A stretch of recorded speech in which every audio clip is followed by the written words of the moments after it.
la force de l'Esprit de Dieu.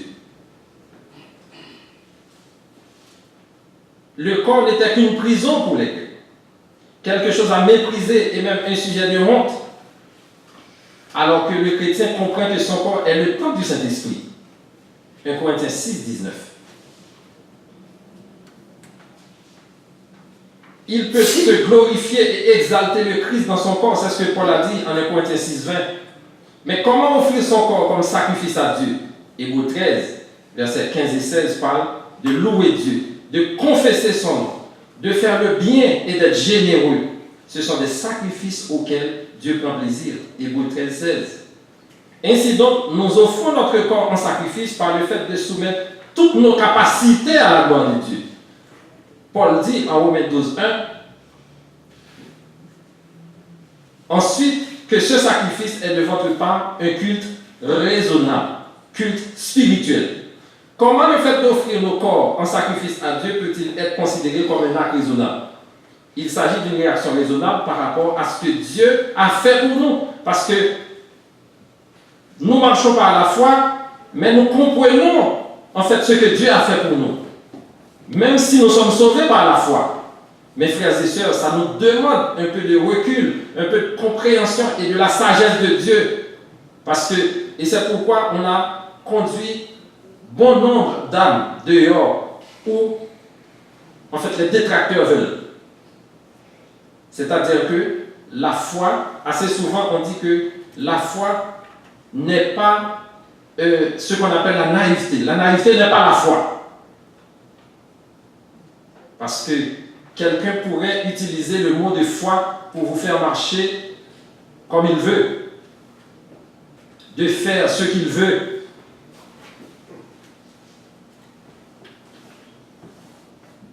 Donc c'est une réaction raisonnable par rapport à ce que Dieu a fait pour nous. Et en être rationnel, nous répondons à l'amour par l'amour. Parce que Dieu nous aime avant. Il nous a aimés d'abord. Et nous l'aimons en retour. Notre offrande est faite de manière sensée et logique. Donc concernant ce point, notons que tout ce que nous faisons pour le Seigneur doit être réfléchi. Nous ne devons jamais le servir de manière rituelle, de manière routinière. Vous venez ici parce que c'est le dimanche. Vous venez ici parce que c'est le mercredi. Eh bien, comme d'habitude, je viens ici, je viens. Mais si c'est comme ça que vous servez Dieu, frères et sœurs, vous êtes dans la lune. Il est dangereux de conduire dans un état flou. Il est doublement dangereux de servir Dieu dans le flou.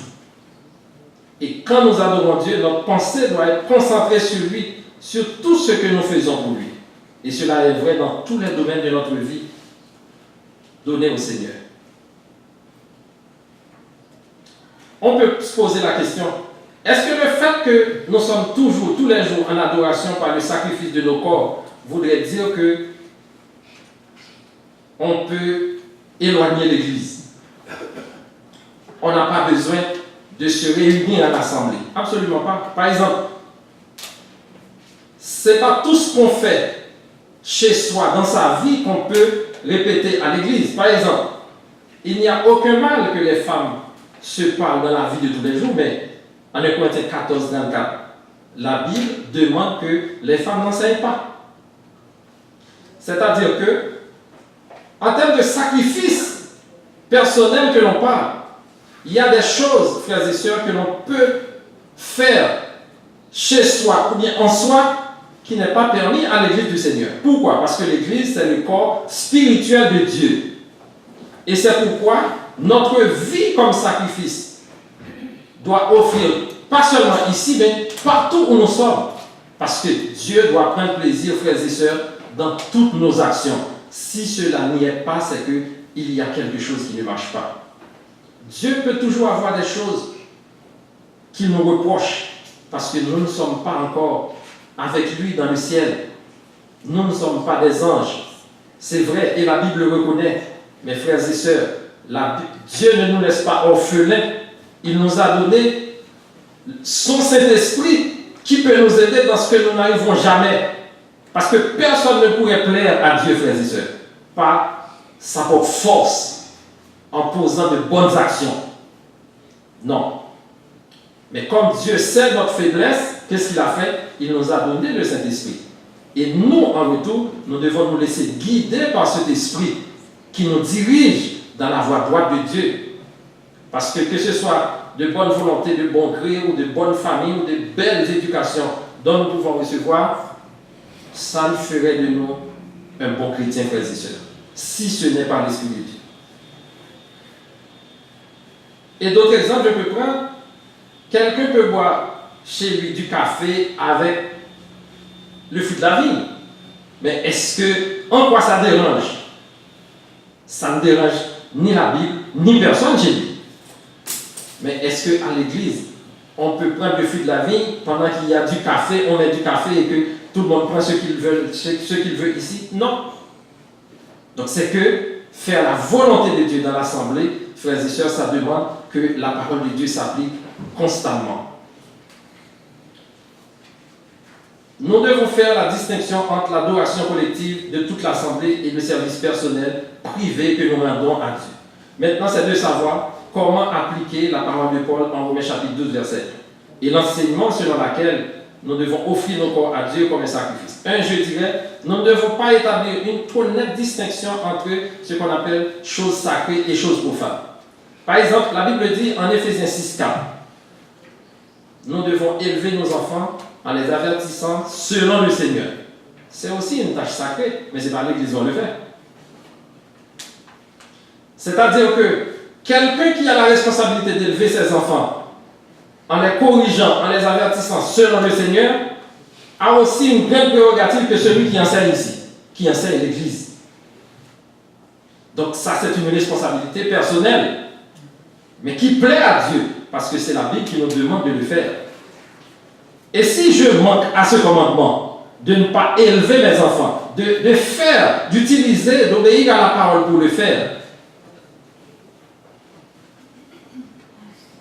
donc dans ce cas-ci, il me manque quelque chose. C'est aussi une tâche sacrée que de présenter un sermon. Nous devons être consciencieux dans le travail que nous faisons pour Dieu, surtout pour sauver des âmes.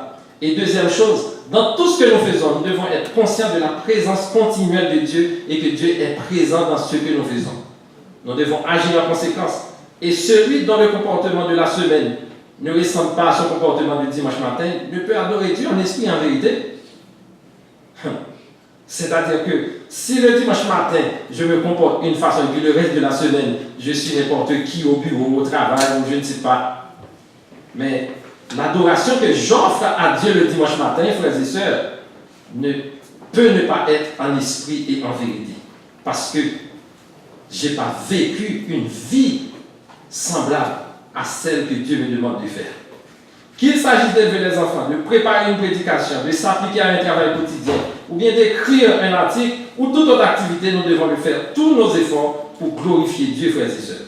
Et en Matthieu 5,16, la Bible dit que votre lumière brille devant les hommes afin qu'ils voient vos bonnes œuvres, ils glorifient le Père qui est dans les cieux. Et pour terminer, deuxième chose, c'est transformation intérieure. Transformation intérieure. La Bible dit ne vous conformez pas au siècle présent, à l'époque présente.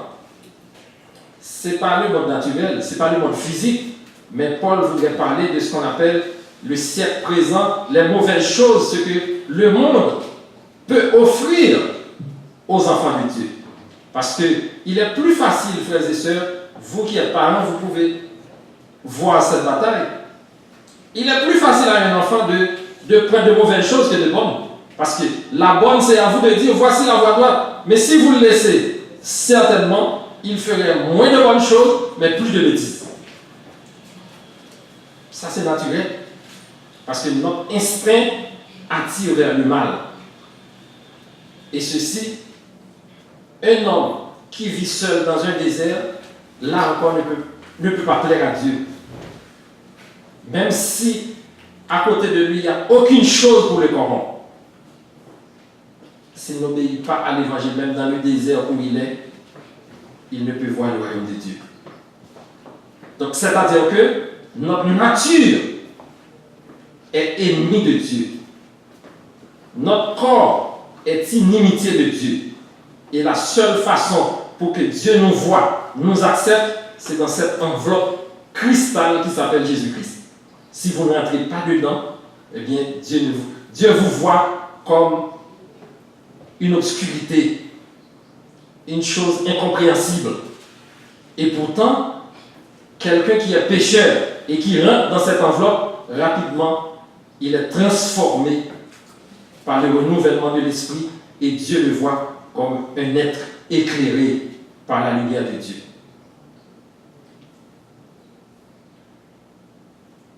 Transformation, je vais prendre un exemple, à savoir, j'ai vu dans quelque part une garderie où l'on a écrit de la chenille au papillon. De la chenille au papillon. Bon. Quand je faisais la biologie à l'école, lorsque le professeur de biologie, parle de ce qu'on appelle transformation d'un papillon ou bien d'une chenille au papillon, je ne saurais imaginer ça. Parce que pour moi, c'était tout un mystère. Une sorte de transformation. Bon nombre de personnes ont peur de chenilles, mais ils aiment contempler le papillon. Et pourtant, c'est la chenille qui est transformée. Eh bien, on peut utiliser cette même figure pour nous-mêmes, la façon dont on était à l'état de chenille et que Dieu a fait une sorte de transformation en nous et qui fait de nous un papillon. C'est-à-dire qu'il n'y a rien de semblable. Si vous ne faites pas des études, vous n'allez jamais comprendre que un papillon, c'est le produit, c'est la transformation d'une chenille. Rien de semblable. Eh bien, c'est exactement cette même figure que Dieu a fait de nous et que Paul a recommandé aux chrétiens de Rome de subir cette transformation intérieure et extérieure. Pour terminer, Paul parle de ce qu'on appelle le renouvellement. Et exemple plus clair de transformation, par exemple, qu'on peut prendre en Matthieu chapitre 17, verset 2 et en Marc 9, verset 2, dans ces passages, la Bible nous présente l'apparence du Christ qui fut radicalement changée quand la gloire de sa déité rayonna à travers sa chair. Et Jésus a eu un rayonnement extraordinaire et que personne ne pouvait contempler. La Bible parle de transfiguration ou transformation de Jésus-Christ. Et bien, c'est à cette vie que Dieu nous appelle, frères et sœurs. Même si nous ne nous rendons pas compte, mais il faut que le monde qui nous regarde dans notre vie, dans les moindres choses que nous faisons comme chrétiens, il faut voir la différence qu'il y a entre celui dont nous étions avant et la personne dont nous sommes aujourd'hui. Et si le monde ne peut pas rendre ce témoignage pour vous et pour moi, frères et sœurs, il y a quelque chose qui nous manque. Et nous devons travailler encore pour arriver à ce stade, à la stature parfaite que Dieu nous demande de faire. Que le Seigneur vous bénisse. Donc, s'il y a un commentaire, malheureusement, je n'ai pas terminé, mais l'heure est arrivée.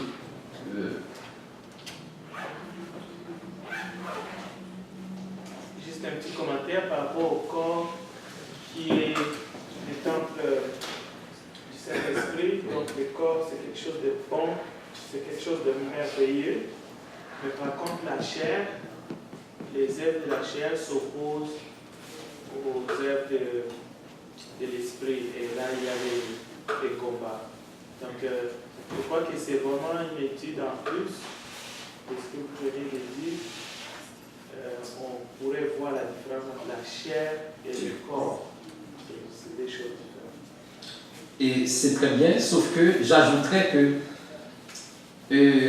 la chair, comme tu as dit, frère Frédéric, il y a le reste de ça dans mes études, que je n'ai pas terminé, et la différence que la Bible fait, quand la Bible parle de la chair, c'est que c'est la pratique ou les œuvres, ou bien ce qu'on fait comme mode de vie, puisque la Bible parle de ce qu'on appelle les œuvres de la chair. Donc quand on dit les œuvres, on voit la chair aussi. Mais aussi le corps que nous avons peut être glorifié de Dieu, parce que si nous ne désirons pas d'offrir à Dieu notre corps comme un sacrifice, ça même peut nous conduire en enfer. Parce que ça attire le plaisir du monde. Et c'est avec le corps que nous faisons tout ce que vous savez, toute la liste que vous connaissez. Donc, nous devons vivre. Oui, mon frère. Ça aussi, à rapport à ce que Federico parle de l'école, quand on parle de sacrifice, on pouvait dire, par exemple, le vendredi, que nous se réunissons pour le priage et pour chanter des louanges à son nom. On a tout sacrifice. Quand on chante des louanges et quand on fait le priage, c'est un sacrifice aussi. Parce que des fois, notre corps nous peut impedir de que nous se présentons vendredi pour venir à l'église, se réunir avec les frères, Isaac pour chanter de louanges, aucun sacrifice, ça aussi. Ça se parle de la. Ça manifeste la chair, des fois, quand les frères savent, on ne vient pas, on pouvait dire ça. Bon, il va être 19h, mon frère, mais je peux vous dire que quand nous sommes ici, dans l'adoration, Oui. nous ne sommes pas ici pour offrir un sacrifice. Ouais. Parce que le sacrifice, c'est déjà offert. Et le sacrifice, c'est Christ. Non, Mais- pas mais- de sacrifice, je veux dire. Pardon? Ça aussi, quand on fait quelque chose, on fait du bien à notre frère, c'est ça. Bon. On le pouvoir. Mais le sacrifice que Paul parle en Romains 12:1, c'est des efforts que le chrétien doit, ou les chrétiens de Rome, à qui la lettre a été adressée, à nous aussi, et que dans ce combat, parce que assez souvent, nous nous confortons au culte, nous nous confortons à chanter, à prier, mais l'essence de notre vie spirituelle, nous ne le faisons pas. Merci infiniment de m'avoir suivi et je vous souhaite une très bonne soirée en Jésus-Christ.